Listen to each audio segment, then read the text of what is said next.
ဒီပုံဟာအွန်လိုင်းမှာလူအများစိတ်ဝင်စားမှုရရှိခဲ့တဲ့ဝဲဝင်ကြီးတိုဖီရဲ့ပုံပါသူကဗီယက်နမ်ကတဲချစ်ထုတ်ယူတဲ့စခန်းတစ်ခုမှာနေ့ပေါင်းများစွာတန်လောင်အိတ်ချင်းလင်းထဲမှာနေခဲ့ရပါတယ်အလင်းရောင်လည်းမရကောင်းကောင်းလေးမစားရပဲညင်ပန်းနှိမ့်ဆက်ခံခဲ့ရတာကြောင့်သူ့ရဲ့အမွေတွေကဖြူဖြော့ပြီးတော့ကျမ်းမာရေးတော်တော်လေးချို့တဲ့နေခဲ့ပါတယ်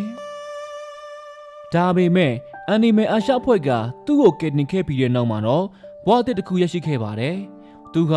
ဘေးမဲ့တော်စခန်းတစ်ခုကိုရောက်ရှိသွားပြီးတဲ့နောက်မှာတော့ပထမဆုံးအကြိမ်အဖြစ်9လကြာအောင်တဘာဝအတိုင်းကောင်းမွန်မွန်နဲ့ဆောင်းခုန်နိုင်ခဲ့ပါတယ်ဒီပုံဟာသူဆောင်းခုရာကူထဲကနေပထမဆုံးအကြိမ်အပြင်ကိုထွက်လာတဲ့အခိုက်အတန့်ပဲဖြစ်ပါတယ်အရင်ကလောင်အိတ်ထဲမှာနေခဲ့ရတာကြောင့်ဒါဟာသူ့ဘဝရဲ့ပထမဆုံးအကြိမ်လွတ်လပ်မှုနဲ့အတူတဘာဝတရားရတာကိုစတင်ခံစားရတဲ့အခိုက်အတန့်လေးပါပဲအခုဆိုရင်တိုဖီယာသူ့ရဲ့ဘဝအသစ်မှာပျော်ရွှင်စွာနေထိုင်နေပါပြီဒီအကြောင်းကိုသိရတဲ့အတွက်ဝမ်းသာမိရင်လိုက်ရရှယ်လေးလုပ်ပေးကြပါအောင်နော်